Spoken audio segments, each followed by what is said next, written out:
Hi, I'm Carrie Cassidy from Project Camelot, and today we are here with Jessica Schab. Is that how you say your name? Yes, that's correct. Okay.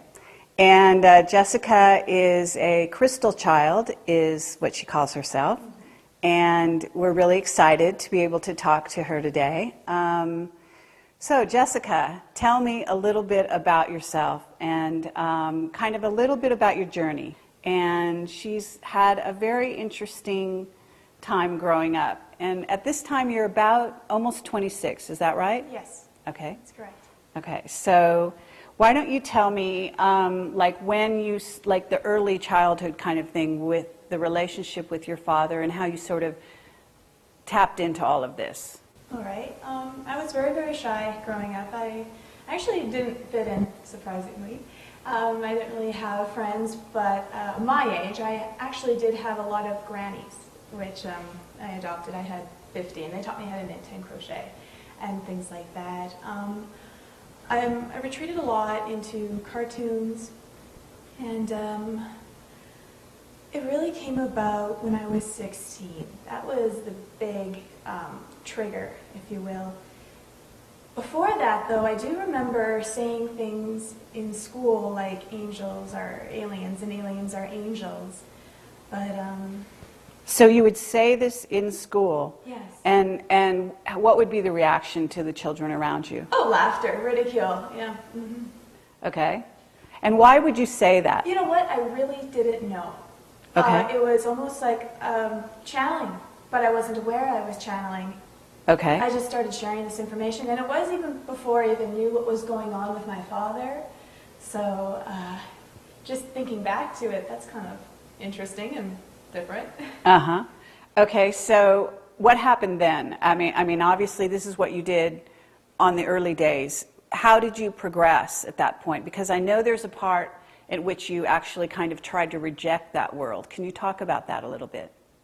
Well, yeah, because when you first get into this information, it brings about an existential breakdown. You let go of everything you think you know about yourself and the world and everybody. So it is, in a sense, a little bit of a death.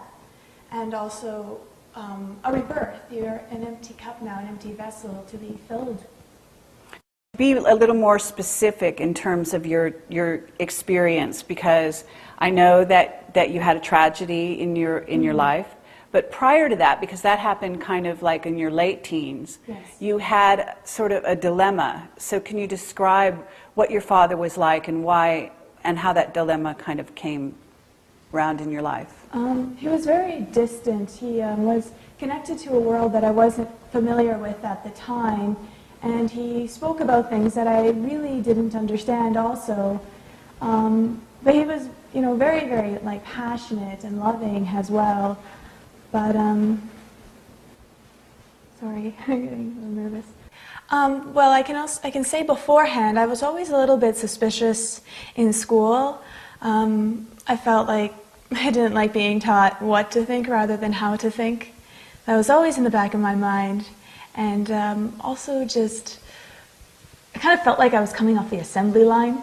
And I remember trying to ask about things that I would notice that there's just stuff we weren't being taught about in school. For example, in grade 8, they were saying the only kind of matter is gas, solid, and liquid.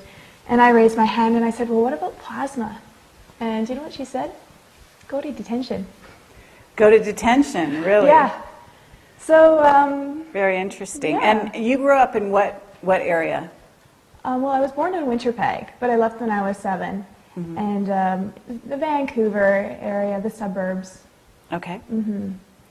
So you were told to go to detention because you talked about plasma. Yes. And that's, you know, actually, I mean, so they actually didn't have any clue about that. And we're talking what year approximately? Do you remember? I was in grade 8, yes. Okay. First year of high school. Okay. And I just started to realize, wait a second here, there's a lot they're not saying, and why can't we talk about it? Why do we get in trouble if we bring this stuff up? Okay. Right? So what happened after that? I kind of disregarded it. Like, I didn't really pay too much attention to it. It was just always in the back of the brain. And it's almost like a detective. You're collecting all these bits and pieces as you go on the way, and still very blind. So we have a trigger. And my trigger was when I was 16. It was tragedy. My sister ended up passing away. And her friend was drinking and driving, and it was just my sister that went, so it was just her time. And okay, and how did that affect you? I mean, obviously, it's distressing, and we don't have to dwell on it here, but at the same time, I think that it has something to do with your willingness to perhaps let in these other worlds. Would you say that? yes, because I realized that I was very depressed at that time. And I was also very Christian thinking, in the sense that I felt that everybody who parties and does drugs and things like that is bad, and I don't want to converse with them. I'm not saying all Christians think like that, but that was just the way my headspace was and my interpretation of that. So when she passed away, and I was listening to her friends speak about her at the funeral, they were talking about this wonderful girl that I never got to know because I shut her out. Because I was very judgmental, so right then and there I just vowed to myself that I was never going to judge people by what they did. That wasn't who they really were. It's just experiences that we come here for. It was a very devastating time when my sister passed away, in that it destroyed the family. My mother ended up getting worse, very bad migraines. I mean, she had migraines before, but they seemed to be more frequent and lasted longer and more severe. And my father ended up getting a stroke. And family broke apart. My brother went to university. My other brother went to a foster home. We became homeless. So it was a lot all at once. And I think I just became very traumatized. It almost didn't seem real. Okay. Mm-hmm. You told me that your father had a big influence on Yes. your sort of letting ETs communicate with you. Can Yes. you talk to me about that story? Yes, right after my sister passed away, my dad said, she's come back, and she started to speak to him. And she said that it's a very exciting time to be alive. The universe is like a big garden. There's lots of tending to. I've come back to let you know that certain members of the family have been called for a very specific mission. And she was like the introduction towards a whole bunch of other beings coming through. So after my sister started coming through, the catalyst, then came angels, nature spirits, ascended masters, extraterrestrials. It just got really, really out there. Okay, when you say this happened, did this happen to you or did this happen to your father? This happened to my father. Okay. It all happened to my father first. So he was very open talking to you about this. Well, he was really shocked and taken aback. It was exciting, and he just had to share with the family because he didn't really, I don't know if he knew what to make of it at that time, but he knew that he needed to share this because it was a big thing to my sister. The interesting thing about that, how that she came back, was mediums can only speak to people who passed away if they haven't crossed over. Mm-hmm. She had crossed over, and then she came right back. Okay, when you say she came right back, what do you mean by that? Do you mean she was reincarnated in another body and coming to you from there, or do you mean that she was in another dimension? She was in another dimension. Okay. Yes, the fifth, and my dad described her as very, very bright white light being appeared to him like an angel, and he said it was very much her personality because she's like, "Look, Dad, don't I look pretty?" Like a girl would say. So yeah, it was, something you got to share. Something really amazing happened. Okay, and what was your reaction when your father talked about this? I was very hurt, very upset, because she's passed away, it's like dumping salt on this wound, it's not very funny at all, Dad. Particularly because he had a stroke. And when he had the stroke, he didn't know who we were. He couldn't work. I felt like I lost my father. And so now to talk about something like this, you're crazy. You don't know what So you're he talking had about. these experiences after he had the stroke, is what you're saying? Yes, Okay. so I thought. He must have recovered fairly well, though, to be able to communicate. I mean, he didn't have, like, speech impairment or anything like that from the stroke. He did, a bit, yeah. Okay. Mm-hmm. But he was able to communicate this to you? Yeah. Uh-huh. Mm-hmm. Okay, so you rejected it in the beginning. What made you change your mind? A lot of things. It was not something that I was going to quickly be open to because I really, really wanted to be normal. And it was never going to happen. Okay. I just had to. It took me a while to get to that, but he wanted to tell me about his experiences and all these beings that were coming through and what they were saying, and they were talking a lot about me. Okay. And I did not know what to make of this. I really, really wanted nothing to do with it. And so I would just go to the library or the bookstore, and books would start falling off the shelf with the same kind of context of information that these beings were speaking to my dad about. They'd fall right at my feet. And again, I was still very Christian thinking, so I'm like, this is a devil. So I would just run out, freaked out, and it's funny How did you get over that, though? If you had this mindset that was Christian thinking, how did you sort of move beyond that? Oh, I'll get into that. That's Okay. coming up. So I would just, go walking down on the streets, and people would come up to me, people I knew and people I didn't know, and they would hand me the books. Again, same kind of information, that would, like the ones that my dad was talking about, similar to the context of the books in the library and bookstore. And what's interesting about this is some of the people, when I asked, why are you giving me this book? And they're like, I don't know. How do you not know why you're giving somebody a book? Unless you're being inspired. Okay. And I still would not look at the books.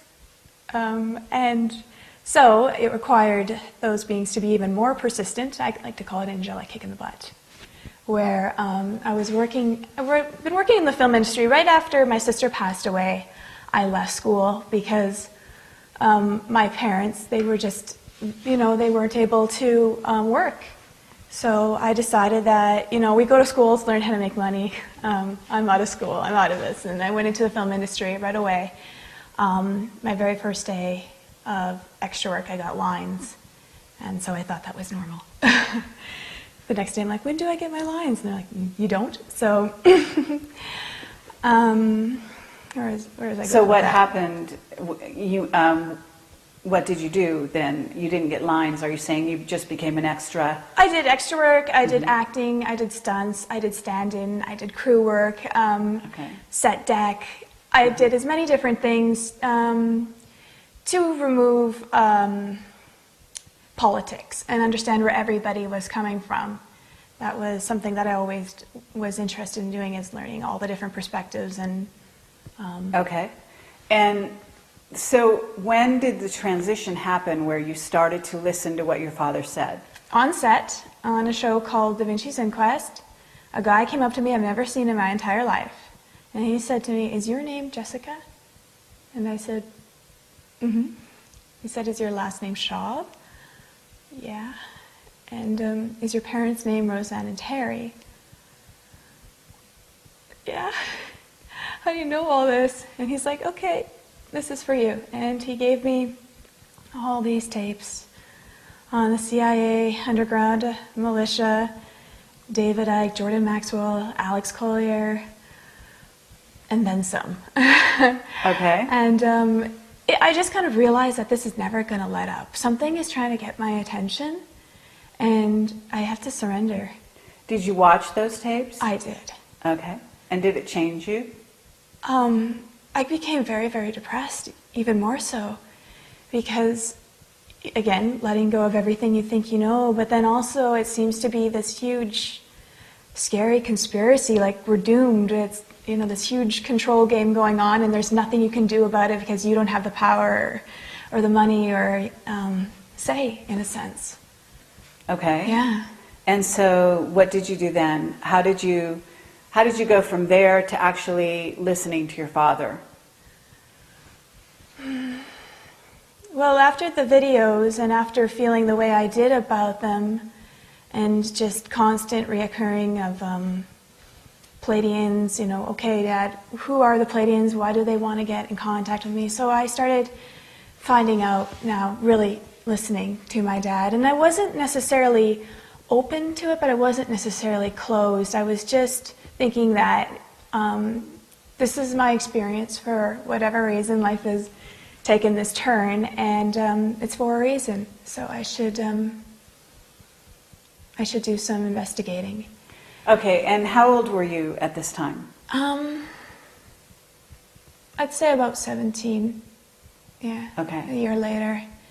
And my dad actually started to talk about his experiences, that he actually was aware of this stuff before his stroke. It was just a bigger upgrade for him. But I found out that when he was 8, he was taken up on a UFO, and the whole family on the farm saw this as well.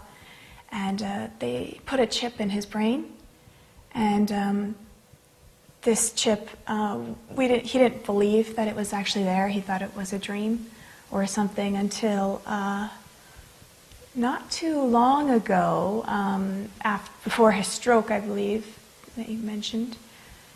He was in the hospital, and there was a woman there that, well, she seemed to be a nurse, but she wasn't, because she went up to my dad right away and she said, "You have to leave." She brought him his clothes. She said, "If they're planning on scanning your brain, if they scan your brain, they'll find the chip." And my dad's like, "Wait a second, that's real?" And she said, "This cannot happen. So come on, it's time to go." But my dad actually didn't get out on time. So right when they were about to scan his brain, the whole hospital had a blackout. And when the power went back on, the CAT scan machine didn't work. And then when it did work, it worked on everybody but him. And that gave him enough time to make his escape from the hospital.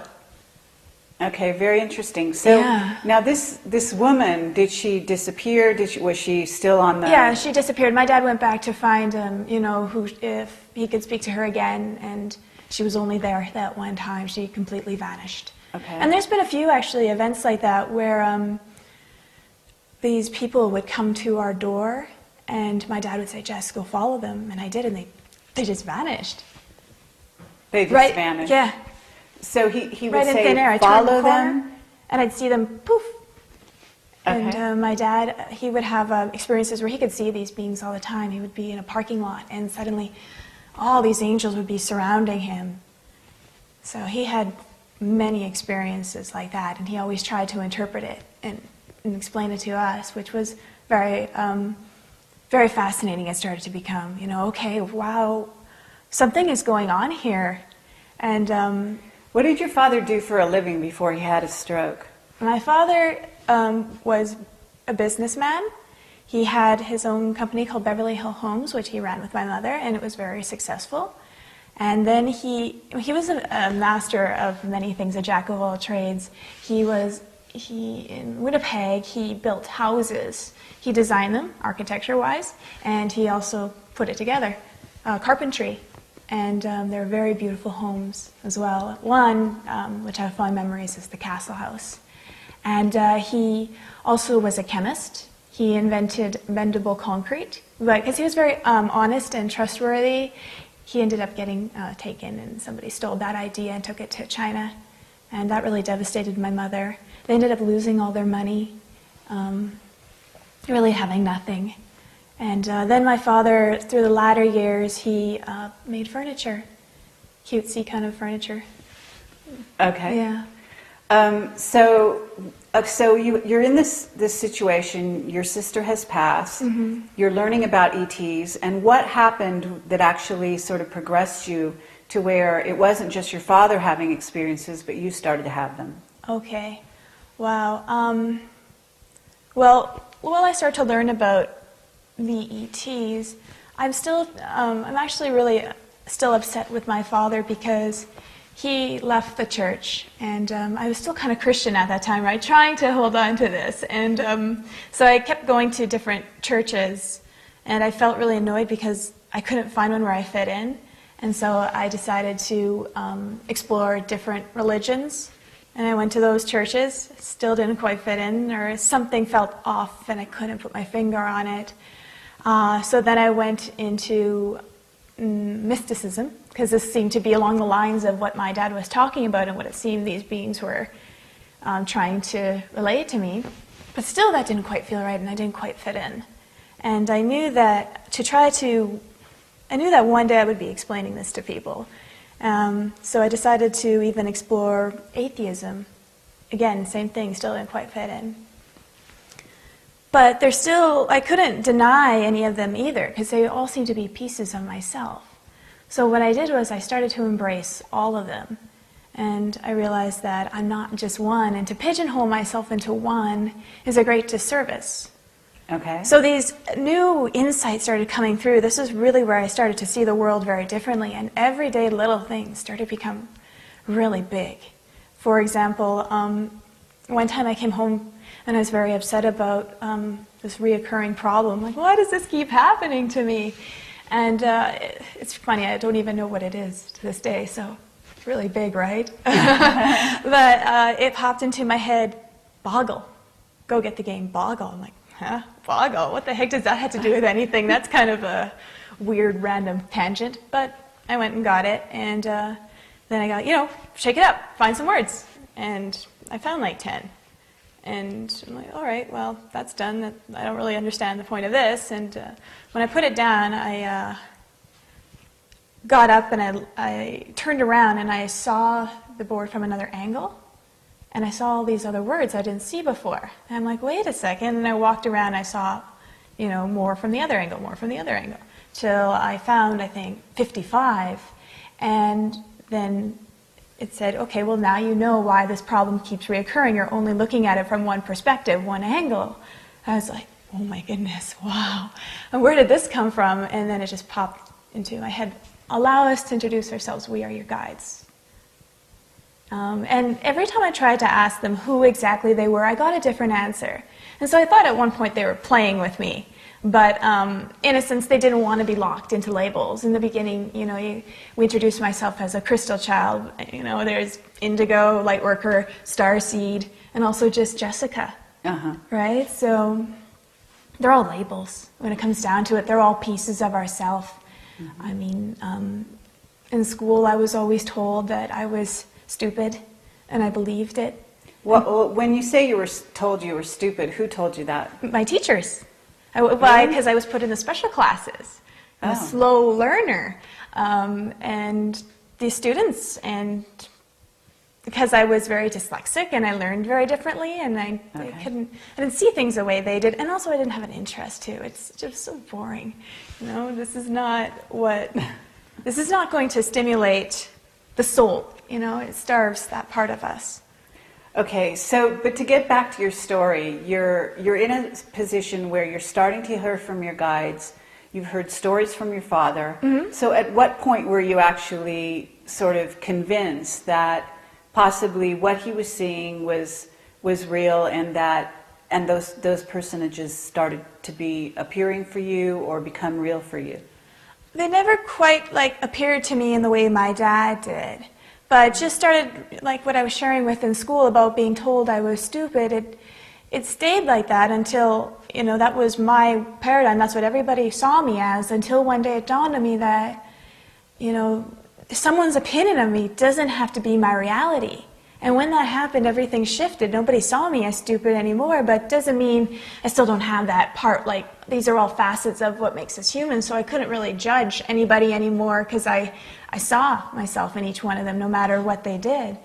And what really took it to the next level, actually, was, this is very, very hard to share, but it's very important to share. Even though I was starting to become open to it, I was still very upset with my dad, because what I wanted more than anything was just a normal dad. and to be a father and not to be lost to this world, even though it was exciting. You're still a child, and you need that kind of support. So I might get a bit emotional about saying this. That's okay. On Christmas Day, the whole family was around, and I just felt so hurt and upset by my dad that I told him, "I hate you, why don't you just die already?" And he did. Okay. And when you say he did, can you be a little more specific as to what happened? A week later, he had a brain hemorrhage, and he went in for brain surgery, and he didn't recover. Okay. So how did you sort of view that experience? Well, I knew about how our thoughts create reality before What the Bleep came out. This information was being given to me by my dad's beings as I sat, and listened to what they were saying. That I knew that there's a huge responsibility to what we're putting out and how powerful it is, that in a sense it is magic. Mm-hmm. So when I said that, I was so racked with guilt, and so mad at myself, and so upset with these beings who were working with me. I felt that they chose the wrong person to do this mission, because I demonstrated myself as unworthy, that you get told that this is the power that you have. Your thoughts create, your reality. Pay attention to them, and then you go and do something like that in a so seeming unconscious measure. Okay, but did you also allow for the freedom of the other person, their sort of as a sovereign entity? In other words, that person being your father, having a choice on whether to die or not? I didn't see that until later on. See, what happened was I didn't want anything to do with the beings after that. Just because I felt so hurt by what I did, that unworthy, like I said. So, but they still wouldn't leave me alone, and they said, "You don't understand. You're only seeing it from one perspective, and you're feeling very hard on yourself, and it's not necessary. You don't understand on the soul level what's occurring. Even though you told him out of anger what you told him, on the soul level, you said, 'It's okay, Dad. You can go now. Mm-hmm. We'll be fine.' And that I had a contract with him that I would help him go when the time came, and that he did want to leave, but he didn't want to go unless he knew that we would be okay. And I did just that." Okay. So you were able to kind of forgive yourself and allow for that occurrence to happen and to have been part of your reality, in other words. Yes. Yeah. Okay. And what about the rest of your family? How did they view his passing at that point? Devastated my mother. My mother still hasn't recovered from it. My oldest brother just distanced himself away from the family. Because he witnessed that, I don't know if he even forgives me to this day of what I said to Dad, because he can't understand or see it the way I do now. My other brother, he was upset with Dad too, so he actually talked about just not being happy with Mom being with Dad, and Steve was too young to really know what was going on. Okay, so your father passed on, and you were having some interactions with various beings and getting information. Yeah. But what happened after that? Did it increase? Did you? Oh yes, it just kept increasing nonstop. I just had to keep. I felt very, very guided suddenly after my dad passed away, that he planted a whole bunch of seeds within me, and I needed to take care of all these seeds now. I needed to make sure they had light and water and. Were you sharing your experiences with your family, or was this just private? I could only really share it with my mother. The other siblings were not open to it at all. And what about school friends, schoolmates? No, there was nobody I had at that time, so That's why I went on the computer trying to find people who, somebody must have had similar experiences. Someone must know about this. I can't be the only one, not just my family. I mean, these videos, you know, David Icke, Alex Collier, they, you know, talk to other people, they find them, so perhaps I can do the same. And how many people is this happening to who feel alone, you know, who can't share this because they feel, you know, crazy or they won't be understood, and that's really sad and not fair. You know, we have a right to share and express what is within us.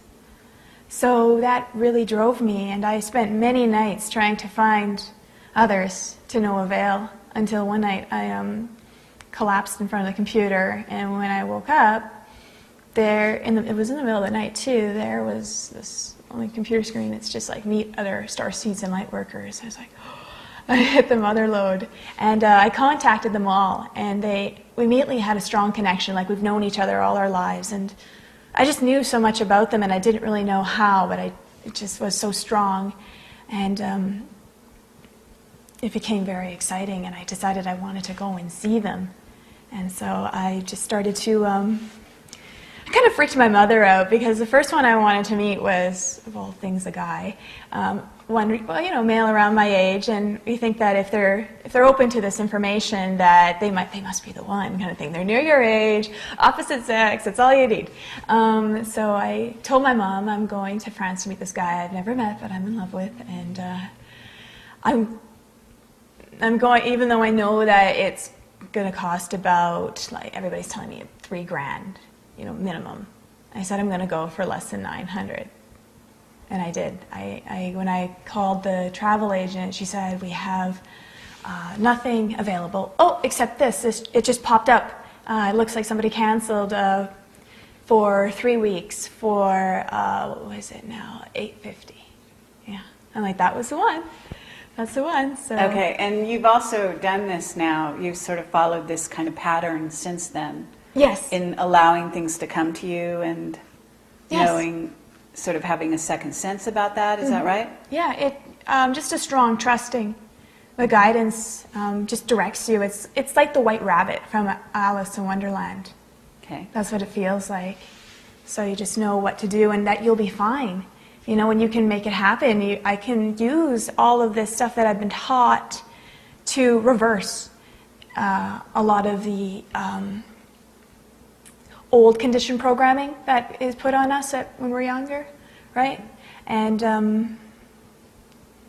it's NLP in a sense, programming your old beliefs and your if they're yours or where they came from, and using them to step into your power more and more, and seeing what you can do. If these beings say that we're infinite, you know, and that we're these beautiful balls of light, then I want to experience this, I want to feel this, and you can't just read about it, you have to embody it, is what I've come to realize. I'm not praying or wishing or hoping for peace and love anymore, I've decided to become it.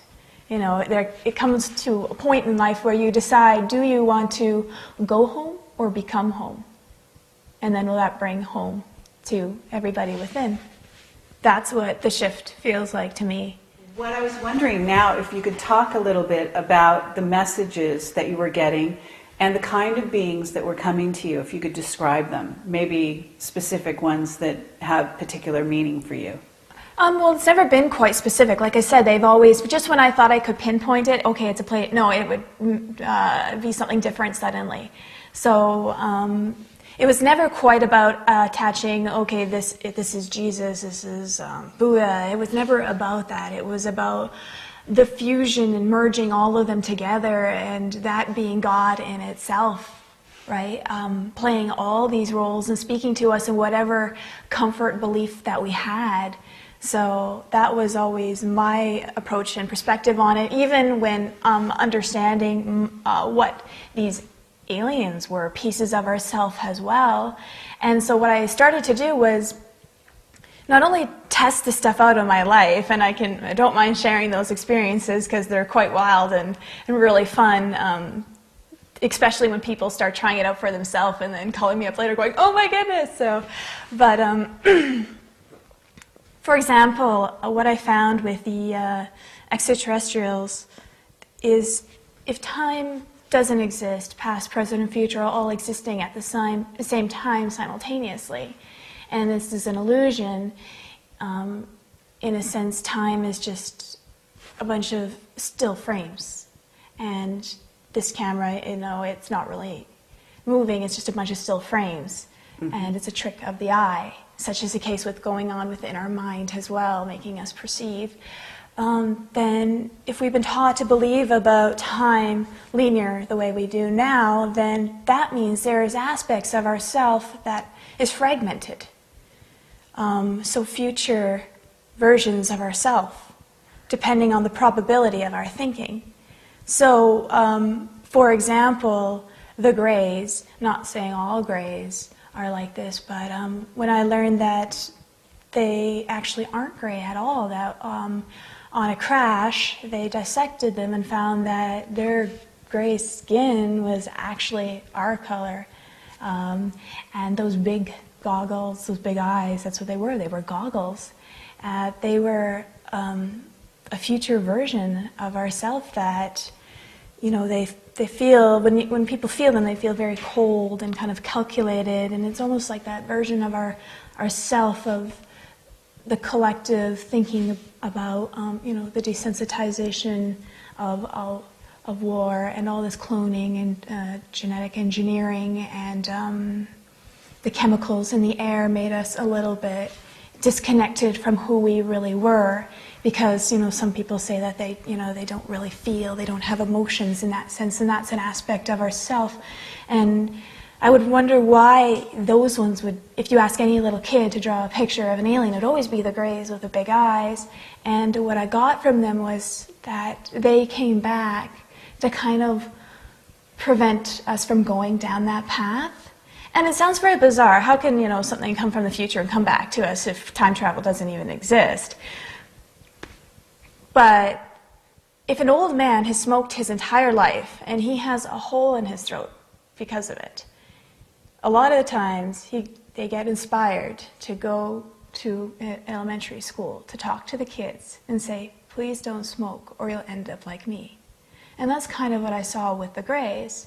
So then I'm like, now I'm going to play with the other races. What about the reptiles? Why are people seeing reptiles? And for me, everything at first exists within. What happens inside of us gets mirror reflected outside. There is a war going inside of our mind, hence a war going on outside. Even our body mirrors this in that what is cancer really but one cell not recognizing another cell is on the same team, and so they fight. Well, that's exactly what the Americans and the Iraqis, and it's been played out over and over, and that's why the Buddhists were always saying, peace of mind, meditation, clarity, because oh my goodness, I'm going to not go on tangents. I got to watch out for that. Okay, I'm getting well, don't worry. excited, It has a through line, but what I want to know is, when you're talking in this way, are you talking about information that has come to you? Yes. Or the information you've read on the internet? No. Are you putting these two together? No, I couldn't really read or study this information that much. More of it just honestly came to me. If I did try to read, I would get other stuff coming to me. It was almost like whoever inspired the person in writing the literature, they were speaking through me. In acting, there's the subtext, reading in between the lines, a whole other message behind it. Mm-hmm. And that's kind of what I was always picking up, that I could never read or watch movies the same way as everybody else. I never got what everybody else got. I always got something completely different. I never saw things like everyone else. So, that's like even with reptiles, I don't see them like everybody else does. I see them as a manifestation within our mind because of the reptilian brain. That's where the ego is and where 90% of the negative self-talk comes from, and the repetition and that controlling factor in our mind. And I don't even see the ego as something as bad. I see it as something that is desperate for our attention and feels like it has a duty to keep us safe, and it's doing a good job, but to the point where now it's making reasons why we need it, and now we need protection from the protection, which is reflected in our society with our system. You know, it was there for protection. Okay. Now we need protection from that. Even the Pleiadians, they're another mere reflection of ourself in the future, of if we step into our potential, our infinite potential, then we'll have that reality probability manifested for us. So there's all these laid out for us, and it's really up to each one of us by the inner work that we do. And we're responsible, because we are our own self-fulfilling prophecy. That's what humanity is, and they've been played. Okay, and what is your view if, you know, in other words, when the entities, I guess I want to say, when the entities come to you and they give you information, do you just accept it? No, we have a conversation, almost like I challenge them. I always like to challenge them and play with them, because that seems to be what really stimulates them, coming about in touch with your inner child, you know, and that creativity, and wanting to understand why they're bringing this about. You know, why are they sharing this? What is your intent behind it? And I've been able to filter right away ones that are trying to sway by how they make you feel about yourself and the world around you. Do you feel afraid and that you need to, you know, protect yourself, or do you feel more liberated and more compassionate and loving? Okay. And that's how you can decipher through any message, whatever thing you're watching. Okay. And are you finding that certain beings return to you more than once? Would you recognize them, or are you talking about a general, you know, sort of heading, you know, called spirit or guides or whatever? I prefer to use that, even though, yeah, they are just facets of myself, you, everybody. Right, but given that they are, if you want to look at it that way, in terms of, you know, we can always look at the world in that terminology, but they still have individuality to some degree. But I've never really focused on that. That never really interested me so much, because to me that seemed to be a bit of a distraction. I mean, if we're thinking about, we argue a lot about Jesus, whether he's real or not, and it really doesn't matter. It was the message, that's the bigger picture. So that's always what I paid attention to. And I'm like, well, even Luke Skywalker, he's not real, but boy, does he inspire and reach a lot of people. So that was always the way I would get past all this things, that just to get right to the focal point for me. Okay. So what did they tell you your mission was? Do you know?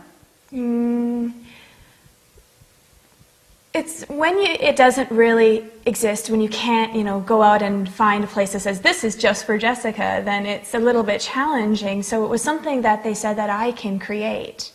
I can create with the pieces of what I'm acquiring, how I see my perspective, to share that with the world. And that is, but don't just talk about it, like, be it, and inspire people to find their own truth, not to say, you know, you need to believe what I believe because I'm right and everybody else is wrong, but to honor where each one is coming from and to trust themselves that they have those answers within, that we don't need to necessarily look and depend on other people for the answers, because that's kind of what got us into this mess in the first place, right? We're giving our power away to people or beings that don't necessarily have our best intention in mind. But even that, we should ask, why don't they? Where does that come from? What part of ourself that is so self-destructive that allows us to do this to ourselves? Okay, well, if you were going to talk about the future, and, you know, a lot of people are talking about 2012, as you know, and what may be going on in the future. Have you been given any visions or dreams of the future, or any information about it from the beings that are contacting you? Definitely, a lot. I always like to dispense this end of the world kind of a thing, but I can understand why people see or perceiving it as the end of the world, because it's the end of an old way of living, being, and thinking that has been around for quite some time. So to a lot of people who don't have imagination, who can't see beyond that, then to them it's the end. But in actuality, it is something far beyond that we've ever dreamed. And in a sense, the best way to understand it is, you know, truth is stranger than fiction. And we are going to experience that firsthand with these paranormal events, which aren't even paranormal at all. It's just a bleed through of who we actually are coming out in all kinds of different ways, is going to be more and more frequent. And people are going to start just recognizing each other. And a war cannot continue because if I harm you, right away I'm going to feel that pain. So say I punch you in the shoulder, I'm going to feel it right away in my shoulder. And it's going to freak people out at first because we've never really been, like, nobody's really taught this to us in school, you know, it's kind of hush-hush, it's taboo in the world, but it's starting to come back, humanity, you know, in their state of amnesia for such a long time, and now just awakening to what we've always known. And it's very quantum, it's very multidimensional, it's memories not just of past lives, but future lives, multidimensional lives, interdimensional lives, lives in between lives. We'll be able to grasp that and understand that. Right now what's happening is it's stepping stones that's leading us there, and you can't get attached or box yourself into one belief. There are no limits, just beliefs. So you always got to expand on that.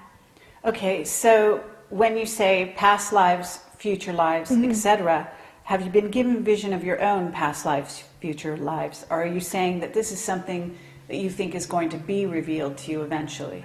I don't have very many past lives per se, because I've not been human on this planet.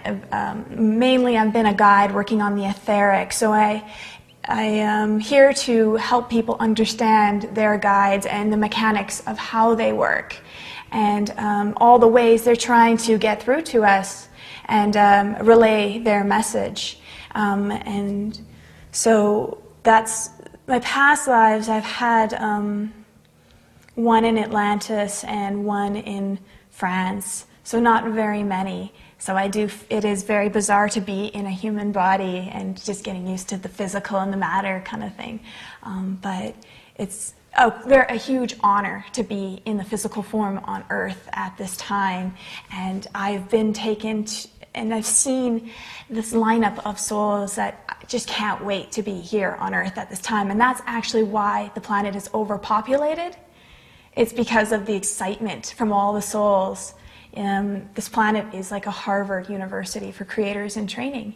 And it's one of the greatest honors to be in physical form during this time, because it's the merge of spirit and matter working together and going and having these kind of experiences, because it's very different. I mean, I can speak about this other side. I can explain to you how they interpret us. It's almost like we are a reality show to them, and what we do affects them as well. It's like a huge ripple effect. It's all a microcosm of a macrocosm as we step into that. Okay, so can you talk about specific events in the future, or is it completely unwritten in your view? It's not necessarily specific events, because it's on the collective term, but whenever I think about it or tap into it, I just see a very different world from here. I see people more connecting with nature, understanding the wisdom that's there, that it's never lied to you, nature, and it never will, because it has no gain to take power over. It has no desire to do anything like that. It just gives abundantly, and we will discover ourselves through that, and it's just going to be nothing but beauty, to be honest. There's no doom or gloom or fear or anything like that, and call yourself on that and ask yourself why. Why are you getting that? Where is that coming from? Is that you, or is that an outside influence? Okay, and if there was something you could tell people that, because we've spent almost an hour with you here, and we're going to kind of wrap this up, but if there's something you could tell people that you feel that maybe hasn't been said so far, what would that be? Be aware of what you're projecting out into the world. Constantly be aware of your thoughts and be gentle and kinder to yourself. It's really just that the reason I am here right now sharing is because you hear about the younger generation, that, the crystals and the indigos, but where are they? Well, we're here now, and your children, they know all about this, and I'm also inspiring and I'm almost like a pioneer that's allowing the other children to come forth and speak and share. But it's not just children. It's also each person's inner child, and that when we balance and merge our divine masculine and our divine feminine, since masculine has been the energy that's ruling the planet for quite some time, and now feminine energy is starting to take back its power. But no one has been, put down more than the inner child, and it's time for them to step to the plate. It even mentions this in the Bible: only one that possesses the heart of a child may enter the kingdom, and a child will lead the way. And what I gather from this is a child is like our sunshine. That's what we call our children. You are my sunshine. And when we merge that masculine and feminine within us, there is peace. Then the union happens. The inner child is birthed, and that brings such a bright light within us that when I see the stars, it's a mirror of, we are light in dark places as well. And when these lights all recognize each other, we all come together in one, then it looks a lot like the big bright light, like the sun, or God's sun, if you will, the return of God's sun. And the other thing I really wanted to share with is our perspective on the Illuminati or any kind of forces that are causing a lot of discord, that to understand that humanity is conditioned to believe they're a worthless piece of coal under extreme heat and pressure. And the heat and pressure can be perceived as the Illuminati or anything that causes discord. What happens to a piece of coal under extreme heat and pressure? It becomes a diamond. So they're doing us a service and helping us step in and take back our power. There's a major motivation force. It is alchemy, even with if humanity is a seed of potential. And in order to grow into its loveliness, it needs a lot of fertilizer dumped on it. I wanted to also say about the Illuminati that I really see them as a bully in high school, that they are very insecure and very afraid, more so of us than we are of them. And to me, I just see them as the Wizard of Oz, that they're smoke and mirrors, great and powerful, but when you get to the root and the heart of the matter, it's a frail old man behind a curtain.